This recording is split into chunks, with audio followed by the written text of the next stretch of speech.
Hello ನಮಸ್ತೆ, welcome to my YouTube channel. ಎಲ್ಲರೂ ಹೇಗಿದ್ದೀರಾ? ಎಲ್ಲರೂ ತುಂಬಾ ಚೆನ್ನಾಗಿದ್ದೀರಾ ಅಂತ ಅನ್ಕೊಂಡು ನಾನು ಕೂಡ ಸೂಪರ್ ಆಗಿದ್ದೀನಿ ನೋಡ್ರಿ ಸ್ನೇಹಿತರೆ. ನಾನಂತೂ ಇವತ್ತು ಸಖತ್ತಾಗಿರೋಂಥ ಒಂದು ರೆಸಿಪಿನ ತೊಗೊಂಡು ಬಂದೀನಿ. ಅದು ನಿಮ್ಮ ಕೂಡ ಶೇರ್ ಮಾಡ್ಕೊಳ್ಕೊತೀನಿ. ನಮ್ಮ ಮನೆಯೊಳಗೆ ನಾವು ಯಾವ ರೀತಿ ಮಾಡ್ತೀವಿ ಪನ್ನೀರ್ ಬಿರಿಯಾನಿ ಅಂತ ಅದು ನಿಮ್ಮ ಕೂಡ ಶೇರ್ ಮಾಡ್ಕೊತೀನಿ. ಅದಕ್ಕೇನೆಲ್ಲ ಬೇಕು, ಹೇಗೆ ಮಾಡೋದು ಅಂತ ತಡ ಮಾಡ್ದೇನೆ ಹೋಗಿ ನೋಡ್ಕೊಂಡು ಬರೋಣ ಬನ್ನಿ ಸ್ನೇಹಿತರೆ. ಅದಕ್ಕಿಂತ ಮುಂಚೆ ಪ್ಲೀಸ್ ಯಾರಾದರೂ ಹೊಸಬ್ರು ವಿಡಿಯೋ ನೋಡ್ತಾ ಇದ್ದೀರಪ್ಪ ಅಂದ್ರೆ ಪ್ಲೀಸ್ ನಮ್ಮ ಚಾನಲ್ನ ಸಬ್ಸ್ಕ್ರೈಬ್ ಮಾಡ್ಕೊಂಡು ಸಪೋರ್ಟ್ ಮಾಡಿ, ಹಾಗೆ ಶೇರ್ ಮಾಡಿರಿ, ಹಾಗೆ ಒಂದು ಲೈಕ್ ಮಾಡಿರಿ. ಹೆಂಗಿತ್ತಂತ ಖಂಡಿತ ಒಂದು ಕಮೆಂಟ್ ಮಾಡಿರಿ. ಬನ್ನಿ ಸ್ನೇಹಿತರೆ, ಯಾವ ರೀತಿ ಮಾಡ್ತೀವಿ ನಮ್ಮ ಮನೆಯೊಳಗೆ ನಾವು ಪನ್ನೀರ್ ಬಿರಿಯಾನಿ ಅಂತ ನಿಮ್ಮ ಕೂಡ ಶೇರ್ ಮಾಡ್ಕೊತೀನಿ ಅಂತ ಹೇಳಿದ್ರಿ. ಬನ್ನಿರಿ ನೋಡ್ಕೊಂಡು ಬರೋಣ ಹೋಗಿ. ನೋಡಿ ಸ್ನೇಹಿತರೆ, ನಾನಿಲ್ಲಿ ಪನ್ನೀರ್ ಬಿರಿಯಾನಿ ಮಾಡೋದಕ್ಕೆ ನಾನು ಮುಂಚೆನೇ ಅನ್ನನ ರೆಡಿ ಮಾಡಿ ಇಟ್ಕೊಂಡಿನಿ ರೀ. ಅದಕ್ಕೆ ಸ್ವಲ್ಪ ಚಕ್ಕಿ, ಲವಂಗ ಮತ್ತು ಏಲಕ್ಕಾಯಿ ಎಲ್ಲನೂ ಹಾಕ್ಕೊಂಡು ಕುದಿಸ್ಕೊಂಡಿನಿ ರೀ. ಇದಕ್ಕೆ ಹಾಲು ಮತ್ತು ಒಂದು ಸ್ವಲ್ಪ ಉಪ್ಪು, ಸ್ವಲ್ಪ ಎಣ್ಣೆನ ಹಾಕಿ ಅನ್ನನ ಮುಂಚೆನೇ ರೆಡಿ ಮಾಡಿ ಇಟ್ಕೊಂಡಿನಿ ಸ್ನೇಹಿತರೆ.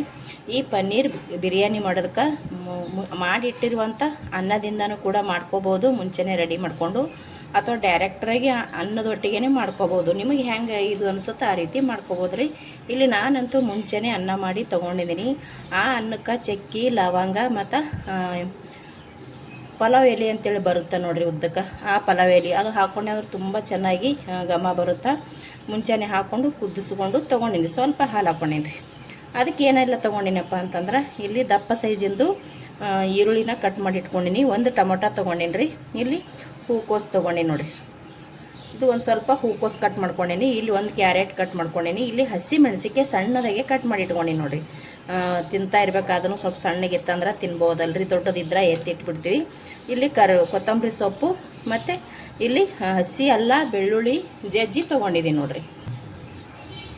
ಹಸಿ ಎಲ್ಲ ಬೆಳ್ಳುಳ್ಳಿ ಜಜ್ಜಿ ತೊಗೊಂಡಿನಿ ರೀ. ಇಲ್ಲಿ ಒಣ ಮೆಣಸಿನ್ಕಾಯಿ ತೊಗೊಂಡಿನಿ ನೋಡಿರಿ. ಒಂದು 3 ಒಣ ಮೆಣಸಿನ್ಕಾಯಿ ತೊಗೊಂಡಿನಿ ಬ್ಯಾಡಗಿದ್ದು. ಮತ್ತು ಇದು ಕೂಡ ಅನ್ನಕ್ಕೆ ಹಾಕೋಂಥ ಎಲೆನೇ ನೋಡಿರಿ. ಇದು ಕೂಡ ಪಲಾವ್ ಎಲೆನೇ ಮುಂಚೆನೇ ಹಾಕಿ ಮಾಡಿದ್ದೀನಿ. 2 ಕಡ್ಡಿಯಷ್ಟು ನಾನು ಕರಿಬೇವು ಸೊಪ್ಪನ್ನ ತೊಗೊಂಡಿನಿ ನೋಡಿರಿ. ತುಂಬ ಸಿಂಪಲ್ಲಾಗಿ ಮಾಡ್ಕೋಬೋದು ರೀ ಸ್ನೇಹಿತರೆ. ಇಲ್ಲಿ ನೋಡಿರಿ, ನಾನು ಪನ್ನೀರ್ ತೊಗೊಂಡಿದ್ದೀನಿ ರೀ. ಇದು ಪನ್ನೀರ್ಗೆ ನಾನು ಆಲ್ರೆಡಿ ಸ್ವಲ್ಪ ಖಾರ ಮತ್ತು ಉಪ್ಪು, ಅರಿಶಿಣ ಹಾಕ್ಕೊಂಡು ಈ ರೀತಿ ನಾನು ಫ್ರೈ ಮಾಡಿಕೊಂಡು ತೊಗೊಂಡಿನಿ ರೀ. ಸಖತ್ತಾಗಿ ಉಬ್ಬಿ ಬಂದದ ಸ್ನೇಹಿತರೆ. ಇದು ನಾನು ಮನೆಯಲ್ಲೇ ಪನ್ನೀರನ್ನ ರೆಡಿ ಮಾಡ್ಕೊಂಡಿದ್ದದ ರೀ. ಇದು ಮನೆಯಲ್ಲೇ ಮಾಡಿರುವಂಥ ಪನ್ನೀರ್ ಐತ್ರಿ. ಇದಕ್ಕೆ ಆಲ್ರೆಡಿ ನಾನು ಉಪ್ಪು ಮತ್ತು ಖಾರ, ಅರಿಶಿಣ ಹಾಕಿ ಫ್ರೈ ಮಾಡ್ಕೊಂಡೇನು. ಸ್ವಲ್ಪ ಫ್ರೈ ಮಾಡಿಕೊಂಡು ಪನ್ನೀರ್ ಬಿರಿಯಾನಿ ಮಾಡಿದೆವು ಅಂದ್ರೆ ಸಖತ್ತಾಗಿರುತ್ತೆ. ಹಾಗಾಗಿ ನಾನು ಮುಂಚೆನೇ ಇದು ಫ್ರೈ ಮಾಡಿ ತೊಗೊಂಡಿನಿ ರೀ. ಫ್ರೈ ಮಾಡ್ಕೊಳಕ್ಕೆ ಇಷ್ಟ ಇಲ್ಲಾಂದ್ರೆ ನಾವೇನು ಒಗ್ಗರಣೆ ಮಾಡ್ಕೋತೀವಲ್ಲ ರೀ ಸ್ನೇಹಿತರೆ, ಅವಾಗೇ ನಾವು ಅದರೊಳಗೆ ಒಗ್ಗರಣೆ ಮಾಡ್ಕೊಂಡು ಬಳಕ ಅದರೊಳಗೆ ಫ್ರೈ ಮಾಡ್ಕೋಬೋದು ರೀ. ಇದು ನೀವು ಸಣ್ಣಗೆ ಕಟ್ ಕೂಡ ಮಾಡ್ಕೊಂಡು ತೊಗೋಬೋದು ರೀ. ಇಲ್ಲಪ್ಪ ಅಂದ್ರೆ ಪುಡಿ ಮಾಡಿ ತೊಗೋಬೋದು ರೀ. ನಿಮಗೆ ಹೆಂಗೆ ಇದು ಇಷ್ಟ ಇರುತ್ತೆ ಹಂಗೆ ಮಾಡ್ಕೋಬೋದು. ಇದು ಪುಡಿ ಮಾಡಿ ಹಾಕೊಂಡೇವು ಅಂದ್ರೆ ತಿನ್ನಕ್ಕಂತೂ ಸಖತ್ತಾಗಿರ್ತದೆ. ಎಲ್ಲ ಕಡೆ ಹತ್ತದಲ್ಲ ರೀ, ಅನ್ನಕ್ಕೆ ಟೇಸ್ಟ್ ಅಂತೂ ಒಳ್ಳೇದಿರ್ತದೆ.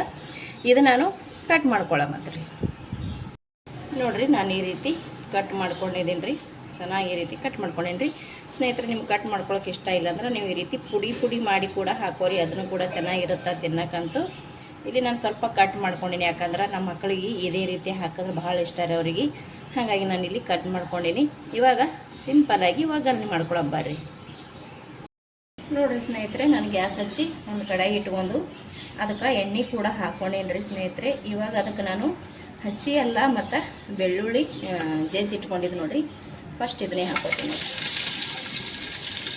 ಇವಾಗ ಅನ್ನಕ್ಕೆ ಹಾಕಂತ ಎಲೆನ ತೊಗೊಂಡಿಲ್ಲ ಅಂದರೆ ಅದನ್ನು ಹಾಕೊಳ್ತೀನಿ ನೋಡಿ. ಆಲ್ರೆಡಿ ನಾನು ಅನ್ನ ಮಾಡಬೇಕಾದ್ರೂ ಕೂಡ ಹಾಕ್ಕೊಂಡಿದ್ದೆ, ಇವಾಗೂ ಹಾಕ್ಕೊಂಡಿನಿ ನೋಡಿ. ಇದು ಕರಿಬೇವು ಸೊಪ್ಪು ಹಾಕೊಳ್ತೀನಿ ನೋಡಿ. ಇಲ್ಲಿ ಒಣ 3 ಮೆಣಸಿನ್ಕಾಯಿ ತೊಗೊಂಡಿದ್ಮೇಲೆ ಅದನ್ನು ಒಂದ್ರಾಗ 2 ಮಾಡಿ ಅದು ಕೂಡ ಹಾಕೊಳ್ತೀನಿ ರೀ. ಇದು ಸ್ವಲ್ಪ ನಾವು ಸೀರಿಬಿಡೋಣ ನೋಡಿರಿ. ಎಷ್ಟು ಸಖತ್ತ ಘಮ ಬರಕತ್ತ ಸ್ನೇಹಿತರೆ. ಇವಾಗ ನಾನು ಇದಕ್ಕೆ ಈರುಳ್ಳಿನ ಹಾಕೋತೀನಿ ನೋಡಿ. ಉದ್ದಕ್ಕೆ ಸಣ್ಣಗೆ ಕಟ್ ಮಾಡಿ ಇಟ್ಟಿರುವಂಥ ಈರುಳ್ಳಿನ ಹಾಕ್ಕೊಂಡೀನಿ ರೀ. ಸ್ವಲ್ಪ ಉದ್ದ ಸಣ್ಣ ಕಟ್ ಮಾಡ್ಕೊಂಡೀನಿ. ಆ ಈರುಳ್ಳಿನ ಹಾಕ್ಕೊಂಡೀನಿ ನೋಡಿ. ಎಲ್ಲನೂ ನಾವು ಒಂದಾದ್ಮೇಲೆ ಒಂದು ಸೇರಿಸ್ಕೊಂಡು ಚೆನ್ನಾಗಿ ಇದನ್ನು ಫ್ರೈ ಮಾಡ್ಕೋಬೇಕು. ಇವಾಗ ಹಸಿ ಮೆಣಸಿನ್ಕಾಯಿ ಮತ್ತು ಕ್ಯಾರೆಟ್ 2 ಹಾಕ್ಕೊತೀನಿ ನೋಡಿ. ನೋಡಿರಿ, ಹಸಿ ಮೆಣಸಿನ್ಕಾಯಿ ಹಾಕ್ಕೊಂಡೀನಿ. ಇಲ್ಲಿ ಕ್ಯಾರೆಟ್ ಕೂಡ ಹಾಕ್ಕೊಳ್ತೀನಿ ನೋಡಿ. ಯಾಕಂದ್ರೆ ಇದು ಎಣ್ಣೆ ಒಳಗೆ ನಮಗೆ ಚೆನ್ನಾಗಿ ಫ್ರೈ ಆಗಬೇಕಲ್ರಿ, ಹಾಗಾಗಿ ನಾನು ಅಷ್ಟು ಒಟ್ಟಿಗೆ ಹಾಕ್ಕೊಂಡಿದ್ದು ಫ್ರೈ ಮಾಡ್ಕೊತೀನಿ. ಕ್ಯಾರೆಟ್ ಕೂಡ ಹಾಕ್ಕೊಂಡೇರಿ. ಇವಾಗ ಏನಾರ ಟೊಮೊಟೊ ಹಾಕೋತೀನಿ. ಟೊಮೊಟೊ ನಾನು ಇಲ್ಲಿ ಒಂದೇ ತೊಗೊಂಡಿದ್ದೀನಿ ರೀ. ಜಾಸ್ತಿ ಬೇಕಂದ್ರೆ ಜಾಸ್ತಿ ಕೂಡ ಹಾಕೋಬೋದು. ಇವಾಗ ನಾವು ಏನು ಕಟ್ ಮಾಡಿ ಇಟ್ಟಿದ್ದೀವಲ್ರಿ ಹೂಕೋಸು ಅದನ್ನು ಹಾಕೋತೀನಿ. ಇದು ಚೆನ್ನಾಗಿ ಮುಂಚೆನೇ ಕ್ಲೀನ್ ಮಾಡ್ಕೊಂಡು ಇಟ್ಕೋಬೇಕ್ರಿ. ಹೂಕೋಸು ಒಳಗೆ ಸಣ್ಣ ಹುಳ ಇರ್ತಾವ್ರಿ. ಹಾಗಾಗಿ ಇದು ಮುಂಚೆನೇ ನಾನು ಕ್ಲೀನ್ ಮಾಡಿ ಇಟ್ಕೊಂಡಿದ್ದ, ಕಟ್ ಮಾಡಿ ತೊಳೆದ್ಬಿಟ್ಟು ಕಟ್ ಮಾಡಿ ಇಟ್ಕೊಂಡಿದ್ರಿ. ಇದು ಕೂಡ ನಾನು ಇವಾಗ ಹಾಕೊಳ್ಕೊತೀನಿ ನೋಡಿ. ಇದಿಷ್ಟು ನಾವು ಇವಾಗ ಹಾಕ್ಕೊಂಡೇವಲ್ರಿ. ಇದಕ್ಕೆ ಒಂದು ಸ್ವಲ್ಪ ಕೊತ್ತಂಬರಿ ಸೊಪ್ಪು ಹಾಕ್ಕೊತೀನಿ ರೀ. ಮತ್ತು ಒಂದು ಸ್ವಲ್ಪ ಮೇಲ್ಗಡೆ ಹಾಕ್ಕೊತೀನಿ ರೀ. ಇವಾಗ ಕೊತ್ತಂಬರಿ ಸೊಪ್ಪು ಹಾಕ್ಕೊಳ್ಕೊತೀನಿ. ಇದಕ್ಕೆ ರುಚಿಗೆ ತಕ್ಕಷ್ಟು ಉಪ್ಪನ್ನ ಹಾಕ್ಕೊಳ್ಳೋಮತ್ತೀವಿ ನೋಡಿರಿ. ಇಲ್ಲಿ ಉಪ್ಪನ್ನ ತೊಗೊಂಡೇನಿ. ರುಚಿಗೆ ತಕ್ಕಷ್ಟು ಉಪ್ಪನ್ನ ಹಾಕ್ಕೋಬೇಕ್ರಿ ಸ್ನೇಹಿತರೆ. ನಾನು ಇದಕ್ಕೆ ಸಾಸಿವೆ ಹಾಕ್ತಾ ಇಲ್ಲ, ಸ್ವಲ್ಪ ಜೀರಿಗೆ ತೊಗೊಂಡಿದ್ದೀನಿ. ನೋಡ್ತಾ ಇರ್ಬೋದು. ಜೀರಿಗೆನ ಇವಾಗ ಯಾಕೆ ಹಾಕಲಕತ್ತೀನಪ್ಪ ಅಂದ್ರೆ ನಾವು ಒಮ್ಮೆ ಎಣ್ಣೆ ಒಳಗೆ ಡೈರೆಕ್ಟ್ ಹಾಕೊಂಡೇವನ್ನ ಫುಲ್ ಹೊತ್ತು ಬಿಡ್ತಾವ್ರಿ. ಹೊತ್ತದು ಅಂದ್ರೆ ನಮ್ಮ ಮನ್ಯಾಗಂತೂ ಹುಡುಗರು ತಿನ್ನೋದೇ ಇಲ್ಲ. ಹಾಗಾಗಿ ನಾನು ಸ್ವಲ್ಪ ಮೇಲುಗಡೆನೇ ಹಾಕ್ತೀನಿ, ಲೇಟಾಗಿ ಹಾಕ್ತೀನಿ ರೀ. ನಾವು ಬೇಕಿದ್ರೆ ಎಣ್ಣೆ ಒಳಗೂ ಕೂಡ ಹಾಕ್ಕೊಂಡು ಫ್ರೈ ಮಾಡ್ಕೋಬೋದು. ಹಂಗೆ ನಮ್ಮ ಮನೆಯಾಗ ಸ್ವಲ್ಪ ಹೊತ್ತದು ಅಂದ್ರೆ ತಿನ್ನಂಗಿಲ್ಲ ರೀ ಮಕ್ಕಳು ಅಂತೇಳಿ ನಾನು ಮೇಲ್ಗಡೆ ಹಾಕ್ತೀನಿ. ನಿಮಗೆ ಯಾವ ರೀತಿ ಇಷ್ಟ ಇರುತ್ತೆ ಆ ರೀತಿ ನೀವು ಹಾಕ್ಕೋಬೋದು. ಇವಾಗ ನಾನು ಇದಕ್ಕೆ ಉಪ್ಪು ಹಾಕ್ಕೊಂಡಿನಲ್ರಿ. ಚೆನ್ನಾಗಿ ಇದನ್ನು ಫ್ರೈ ಮಾಡ್ಕೊಳ್ಳೋದು. ಉಪ್ಪು ಹಾಕ್ಕೊಂಡು ಬಳಕ ಮತ್ತು ಕ್ಯಾರೆಟು, ಈರುಳ್ಳಿ ಇವೆಲ್ಲನೂ ಮೆತ್ತಗೆ ಹಾಕೋದು ಸ್ವಲ್ಪ.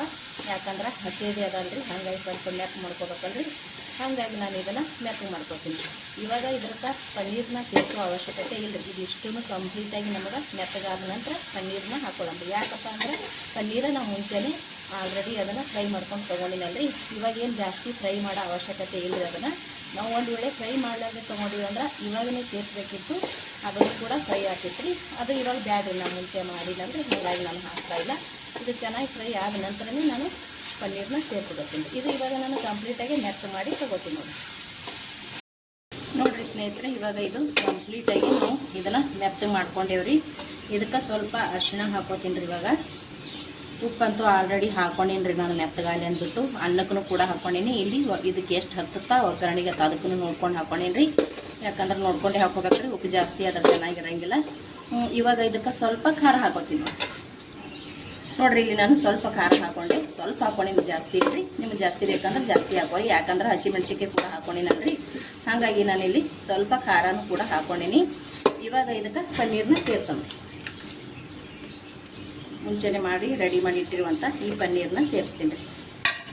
ಇವಾಗ ಇದಕ್ಕೆ ಸ್ವಲ್ಪ ನಿಂಬೆ ಹಣ್ಣಿನ ರಸನೂ ಕೂಡ ಹಿಂಡ್ಕೊಳ್ಳೋಣ. ಬೀಜ ತೆಗೆದ್ಬಿಟ್ಟು ನಿಂಬೆ ಹಣ್ಣಿನ ರಸನೂ ಕೂಡ ಹಿಂಡ್ಕೊಳ್ತೀನಿ ನೋಡಿ. ಇಲ್ಲಿ ನಾನು ಒಂದು ಫುಲ್ಲ ನಿಂಬೆ ಹಣ್ಣನ್ನು ತೊಗೊಂಡಿನಿ ರೀ. 2 ಹೋಳು ನಿಂಬೆ ಹಣ್ಣನ್ನು ನಾನಿಲ್ಲಿ ಹಿಂಡ್ಕೊಳ್ಕೊತೀನಿ ರೀ. ಸ್ವಲ್ಪ ಹುಳಿ ಆಯ್ತಪ್ಪ ಅಂದ್ರೆ ಚೆನ್ನಾಗಿರುತ್ತೆ. ಹಾಗಾಗಿ ನಾನಿಲ್ಲಿ ಒಂದು ಫುಲ್ ನಿಂಬೆ ಹಣ್ಣನ್ನು ಹಿಂಡ್ಕೊಂಡಿನಿ ರೀ. ಇದು ಇವಾಗ ನೀಟಾಗಿ ನಾವು ಚೆನ್ನಾಗಿ ತಿರುವ ಮತ್ತೆ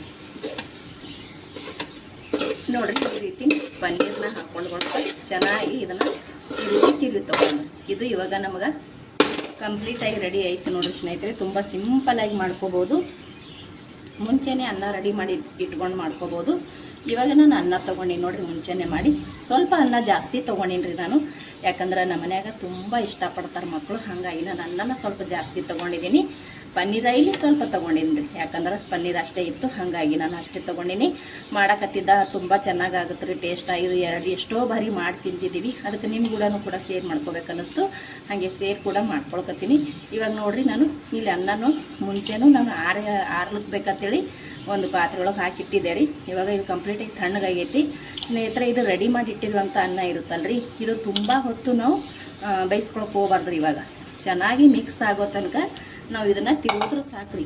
ಮತ್ತು ಅನ್ನ ಹಾಕ್ಕೊಂಡಿವೆಲ್ಲ ಬಿಸಿ ಮಾಡಬೇಕಲ್ಲ ಅಂತೇನು ಅವಶ್ಯಕತೆ ಇಲ್ಲ ರೀ. ಯಾಕಪ್ಪ ಅಂದ್ರೆ ಆಲ್ರೆಡಿ ನಾವು ಇದರಲ್ಲಿ ಇರೋಂಥ ಮಸಾಲ ಎಲ್ಲ ಈರುಳ್ಳಿ ಅದೆಲ್ಲನೂ ಚೆನ್ನಾಗಿ ನಾವು ಮುಂಚೆನೇ ಫ್ರೈ ಮಾಡ್ಕೊಂಡಿರ್ತೀವಲ್ರಿ. ಅನ್ನ ಹಾಕಿದ ತಕ್ಷಣವೇ ನಾವು ಚೆನ್ನಾಗಿ ಮಿಕ್ಸ್ ಮಾಡತ್ತನ ಮಾತ್ರ ಗ್ಯಾಸಿನ ಮೇಲೆ ಇಟ್ಟು ಮಿಕ್ಸ್ ಮಾಡ್ಕೊಳ್ಳೋದ್ರಿ. ಮತ್ತು ಅನ್ನ ಕಂಪ್ಲೀಟಾಗಿ ಬಿಸಿ ಆಗೋ ತನಕ ಇಡೋ ಅವಶ್ಯಕತೆ ಇಲ್ಲ ನೋಡಿರಿ. ಇದು ನಾನು ಇವಾಗ ನೀಟಾಗಿ ತಿರುವಿ ತೊಗೋತೀನಿ ನೋಡಿರಿ. ನೋಡಿರಿ ಸ್ನೇಹಿತರೆ, ಸಖತ್ತಾಗಿ ಸೂಪರ್ ಅಂದ್ರೆ ಸೂಪರ್ ಟೇಸ್ಟ್ ಆಗ್ಯದ್ರಿ ಇದು ಪನ್ನೀರ್ ಬಿರಿಯಾನಿ. ಮತ್ತು ನಾನು ಇಲ್ಲಿ ಅನ್ನ ಕೂಡ ಜಾಸ್ತಿ ತೊಗೊಂಡಿನಿ, ಪನ್ನೀರ್ ಕೂಡ ಸ್ವಲ್ಪ ಹಾಕ್ಕೊಂಡಿನಿ ಅಂದ್ರೂ ಟೇಸ್ಟ್ ಅಂತೂ ಅದ್ಭುತವಾಗಿರುತ್ತೆ ಸ್ನೇಹಿತರೆ. ಮುಂಚೆನೇ ಅದ್ರಾಗ ಬೇರೆ ಪನ್ನೀರ್ನ ನಾವು ಫ್ರೈ ಮಾಡಿ ತೊಗೊಂಡಿವಲ್ರಿ, ಸಖತ್ ಟೇಸ್ಟ್ ಇರುತ್ತೆ. ಇವಾಗ ಚೆನ್ನಾಗಿ ನಾನಿಲ್ಲಿ ನಿಂಬೆ ಹಣ್ಣದೆಲ್ಲ ಹಾಕ್ಕೊಂಡು ತಿರುಗಿ ತೊಗೊಂಡಿನಿ. ಮತ್ತು ಉಪ್ಪು ಮಾತ್ರ ಎಲ್ಲ ಕರೆಕ್ಟೇ ಆಗೈತೆ ರೀ ನಮಗೆ ಸ್ನೇಹಿತರೆ. ಇಲ್ಲಿ ನಾನು ಸ್ವಲ್ಪ ಕೊತ್ತಂಬರಿ ಸೊಪ್ಪನ್ನ ಇಟ್ಟಿದ್ದು ನೋಡಿರಿ. ಮುಂಚೆ ಒಂದು ಸ್ವಲ್ಪ ಒಗ್ಗರಣೆ ಒಳಗೆ ಹಾಕ್ಕೊಂಡಿದ್ದೆ. ಇವಾಗ ಮೇಲ್ಗಡೆ ಒಂದು ಸ್ವಲ್ಪ ಕೊತ್ತಂಬರಿ ಸೊಪ್ಪನ್ನ ಹಾಕ್ಕೊಂಡು ಚೆನ್ನಾಗಿ ಇದನ್ನು ಕೂಡ ಎಲ್ಲ ಕಡೆ ಹೊಂದಂಗೆ ತೊಗೊಳೋಣ. ಒಂದು ಸ್ವಲ್ಪ ಈ ರೀತಿ ಹಸಿ ಕೊತ್ತಂಬರಿನೂ ಹಾಕ್ಕೊಂಡೇವಂದ್ರೆ ಚೆನ್ನಾಗಿರುತ್ತೆ ರೀ. ಟೇಸ್ಟ್ ಬೇಕಾದ್ರೆ ಬಾಯಿ ಒಳಗೆ ಸಿಗ್ತದಲ್ರಿ, ಸಖತ್ತಾಗಿರುತ್ತೆ ಸ್ನೇಹಿತರೆ. ನೋಡ್ತಾ ಇರ್ಬೋದು ಇಲ್ಲಿ ಸಖತ್ ಮತ್ತು ಘಮ ಮಾತ್ರ ಸಖತ್ತಾಗಿ ಹೊಂಟದ ನೋಡ್ರಿ.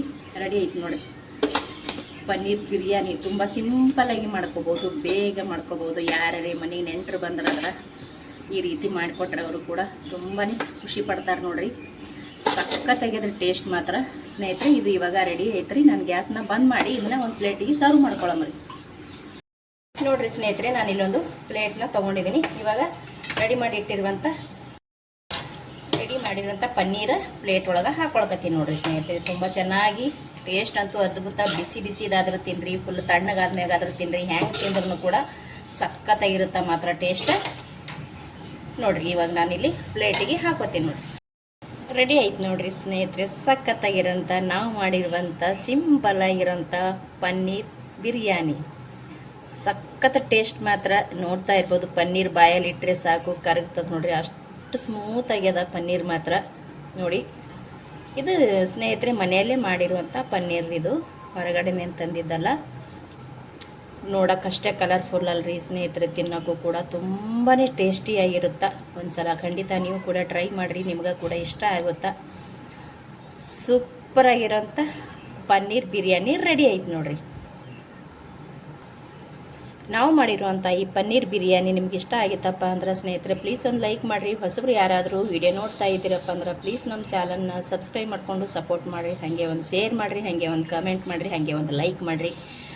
ಇಷ್ಟೊತ್ತನ ವಿಡಿಯೋ ನೋಡಿದವ್ರಿಗೆಲ್ಲರಿಗೂ ಕೂಡ ತುಂಬ ಹೃದಯದ ಧನ್ಯವಾದಗಳು. ಪ್ಲೀಸ್ ಇದೇ ಥರ ವಿಡಿಯೋ ನೋಡಿ ಸಪೋರ್ಟ್ ಮಾಡಿ ಅಂತ ಕೇಳ್ಕೊತೀನಿ. ಮತ್ತೆ ಒಂದು ಹೊಸ ರೆಸಿಪಿ ಒಂದಿಗೆ ಸಿಗ್ತೀನಿ ರೀ. ಅಲ್ಲಿ ತನಕ ಮತ್ತೊಮ್ಮೆ ಎಲ್ಲರಿಗೂ ನಮಸ್ಕಾರ ರೀ ಆ್ಯಂಡ್ ಥ್ಯಾಂಕ್ ಯು.